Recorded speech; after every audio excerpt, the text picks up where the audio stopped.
My name's Tom Parsons. I'm the Ecommerce Manager at Artshed, and that means I run all things online. So the online store, all the marketing, the picking and packing of orders. I overlook all of that with Drew. We do all of the blog content and videos like this as well, among other things too.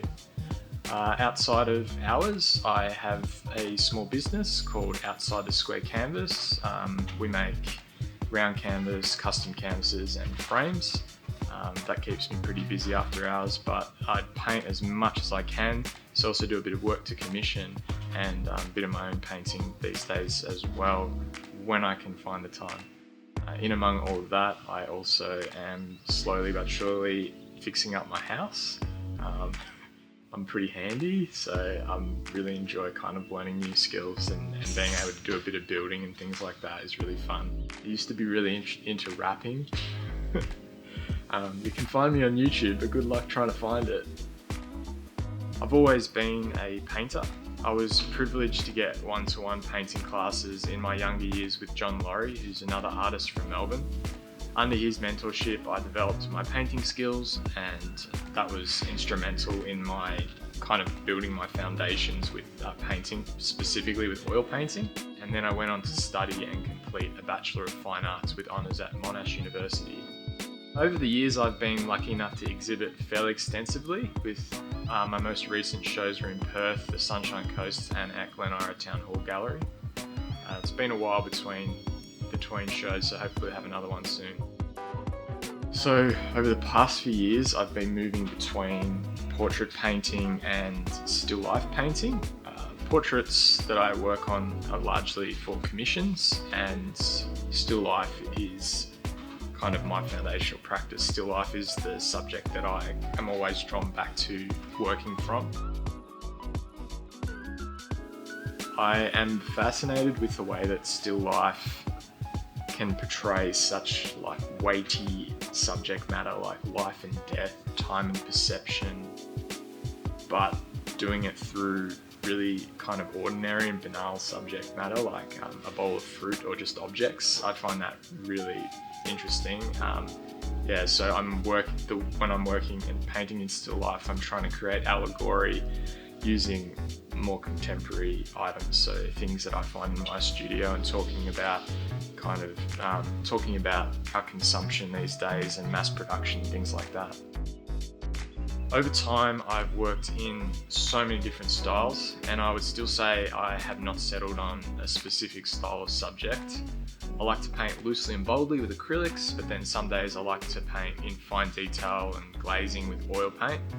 I used to be very into stencil art and street art once upon a time too.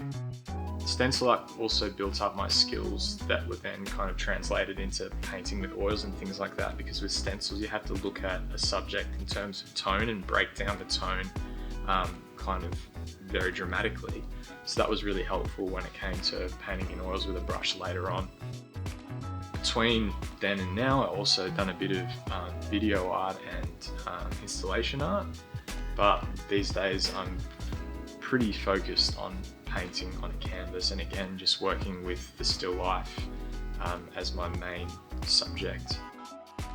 I really like working with oil paint. Oil paint is my kind of medium of choice for most artworks. I use a bit of acrylic paint, and I've dabbled with watercolor and all sorts of things like that, but I always come back to oil paint. Just having the ability and freedom to blend over a long period of time, it's quite possibly one of the most versatile mediums for that reason. It can be thin to make it look like watercolor paint. You can use it, quite flat to make it look like acrylic paint. I also just love the smell of linseed oil in the studio. That kind of smells like painting and art to me. It's just like something nostalgic about that smell. I would say, like a lot of artists, I find inspiration all around me, but largely it's in banal everyday objects and scenes. So like just things that are around my house. I love just painting ordinary objects. Also like a building that you just walk past on the street. Something about those things, things that you pass by, I'm always drawn back to. So yeah, those would be the things that I find the most inspiration in. Another major source of inspiration are the amazing artists who are customers at Artshed.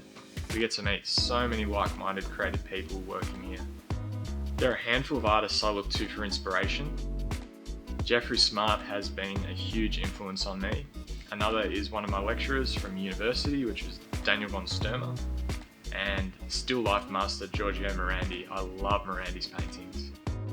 I had the privilege of seeing some of Morandi's work in, I think it was in Siena in Italy, and it was just mind-blowing experience to see so many of his works in one space. There are quite a few products that I couldn't live without, but I would say without a doubt the number one is ultramarine blue paint, whether that be an acrylic paint or oil paint. I use ultramarine blue in almost every mix, and it's always the biggest blob on my palette. The second most used thing in my studio is Chroma Incredible Brush Cleaner. It has saved so many brushes and so many dollars over the years. If you haven't tried it, I highly recommend it to everyone I meet. You just dunk your brushes in it for 24 hours if they're like stiff and dried out, and it just brings them back. It's awesome.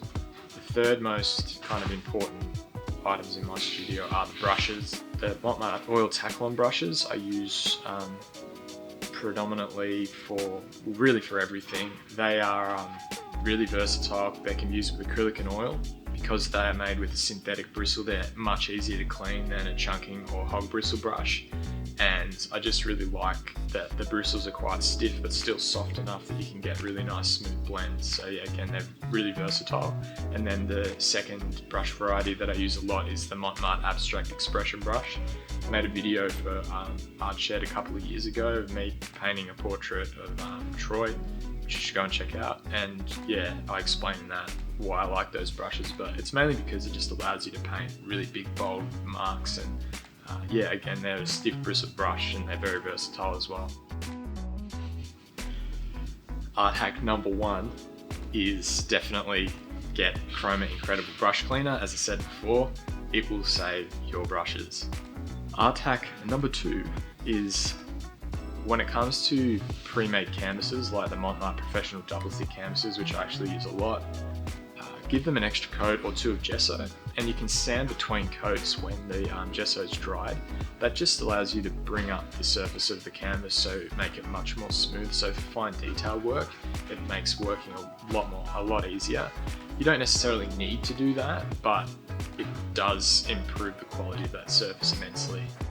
If I were a tube of paint, I would be ultramarine blue, because I love ultramarine blue, and like I said, I use it for everything. I love that color. It's just something about that blue is just really calming, and yeah, that's why I like it.